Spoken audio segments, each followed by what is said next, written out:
Today on DC News Now, clouds and rain to start your week. Meteorologist Scott Sumner has your complete forecast. 2 teens in custody, 1 person on the run after a burglary here at this gun shop in Springfield, Virginia. You can see the front door is broken and glass everywhere. I'll have the latest on the investigation.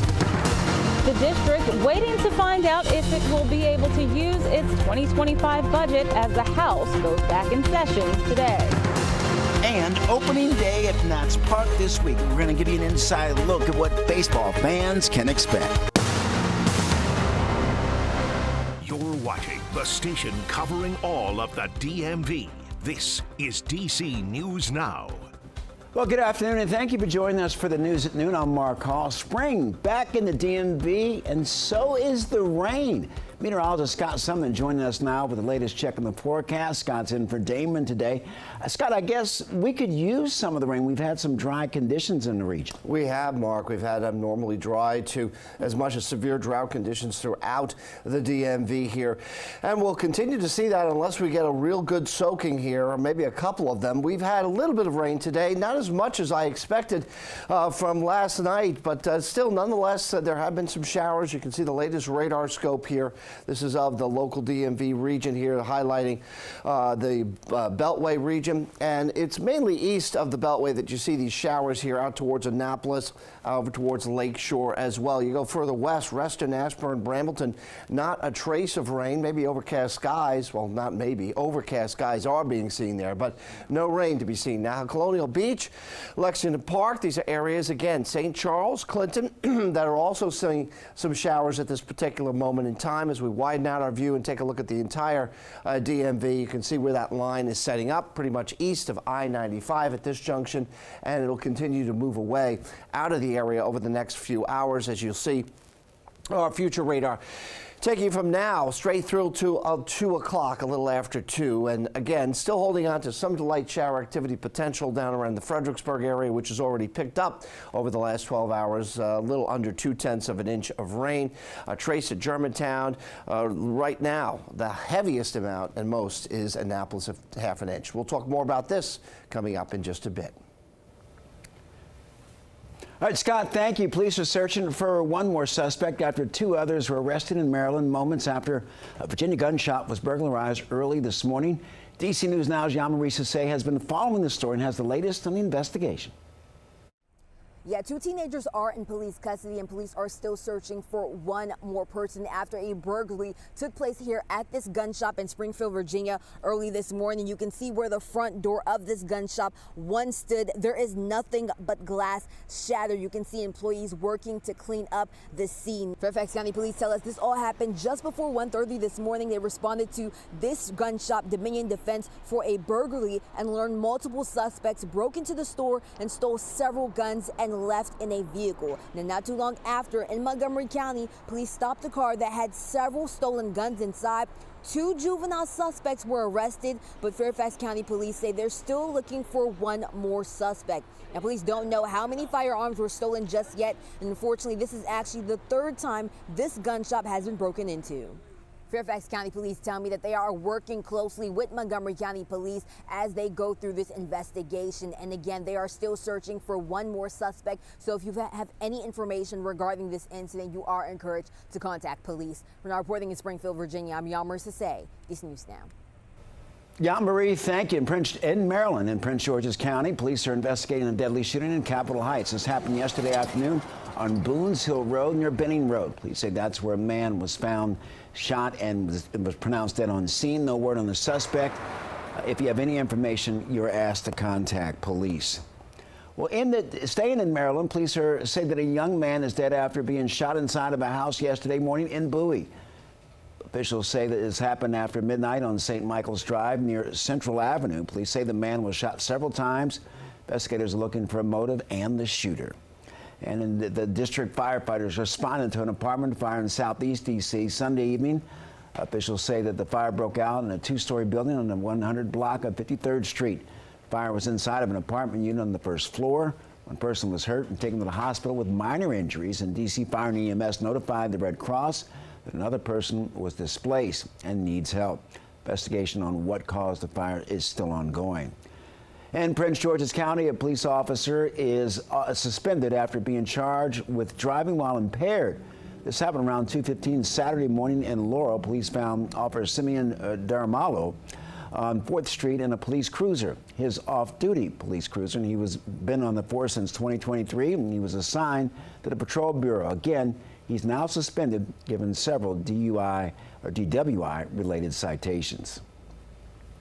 Developing now, Alexandria police are investigating the death of a former U.S. attorney. Police say they were called to Beverly Drive near Russell Road for an unresponsive woman, later identified as Jessica Aber. She was nominated to be U.S. attorney for Virginia's Eastern District by then President Joe Biden back in 2021. She resigned just before the start of the new Trump administration. Medical examiner's office is working to determine the cause of death. Well, current Eastern District U.S. attorney is saying that we remain in awe of how much she accomplished during her brief time in this world. Her professionalism, grace, and legal acumen set the standard. Rest in peace to Nico. Still looking for the man who was shot and killed in Southeast D.C. nearly 2 weeks ago. 33-year-old Darius Young, known as Chief Nico, was reportedly delivering meals to local police while right before his death. DC News Now's Dave Laval tells us how his family gathered last night for a candlelight vigil to celebrate his life. This ain't easy. This is not easy. Crystal Young fights back tears as she leads dozens of friends and family in a Sunday night candlelight vigil for her son Darius. I don't wish this on no mother, no father, no sister, no brother. D.C. police said someone shot the 33-year-old Young just before 9:30 p.m. March 14th along Benning Road, not far from his home. Young died at the hospital. The fact that my son meant so much for you all to come out means a lot to me.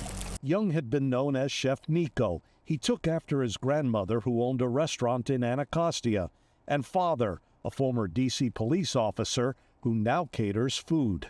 Chef Nico welcomed everyone to his table, offering not just food, but warmth, joy, and a sense of belonging. Young said her son returned home after he delivered meals to the Fraternal Order of Police in Largo.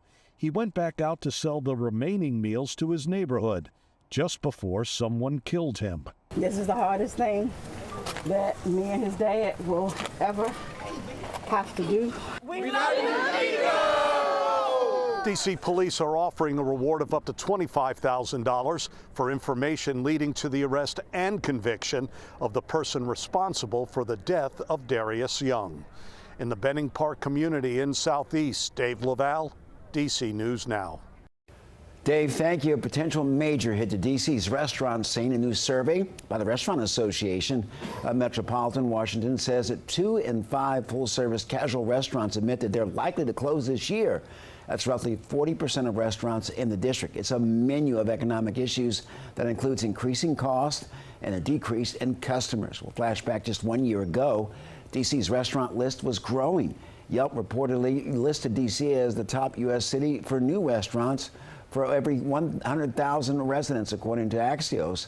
And for Mike Arthur, it's smart business choices that he says keeps the lights on and the fryers hot, but anything less would spell trouble.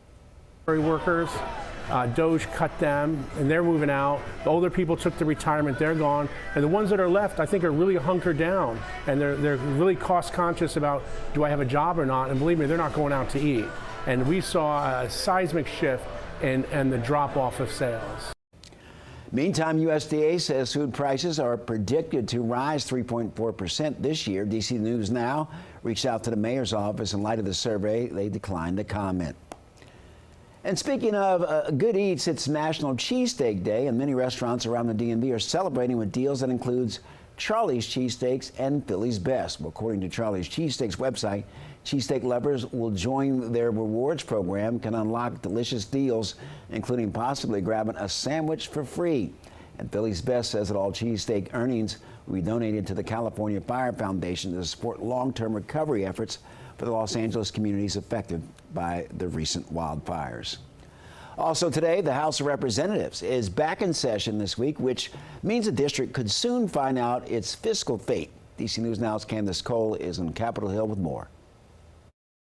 Well, for nearly 2 weeks, the district has been holding its breath to find out whether or not it will be able to use its 2025 fiscal year budget. Back on March 14th, the Senate passed a bill to restore D.C.'s local budget to 2025 levels after the Senate previously passed a stopgap funding bill that included $1 billion in cuts to D.C.'s budget, which would have severely impacted everything from school funding to public safety. Senate Appropriations Chair Susan Collins said the legislation to save D.C.'s budget, which was also backed by President Trump, fixed what she called a mistake in the federal budget that treated D.C. like any other federal agency and would have forced the district to revert back to 2024 spending levels. But D.C. isn't quite out of the woods yet. That bill to save D.C.'s budget still needs to be passed by the House. Well, it is still unclear at this point whether or not the House plans to vote on D.C.'s budget. We will keep a watch on it and let you know when that vote is expected to happen. In Northwest, Candace Cole, DC News Now.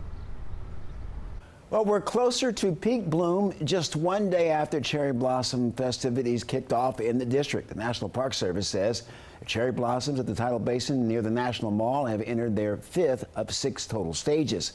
Now, in this puppy white stage, the blossoms are starting to tease what's in store, though, as peak bloom is expected for March 28th through the 31st.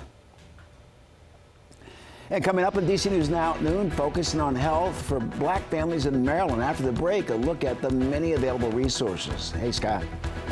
Hello there, Mark, and hello to you on this nasty-looking Monday outside. As I look outside our weather window here on Wisconsin Avenue, overcast skies being seen, some drizzle, some light rain still out there. We'll talk about it all, show it to you. That's all coming up. Thank you, Scott. You're watching DC News Now at noon. Please stick around. We'll be right back with more.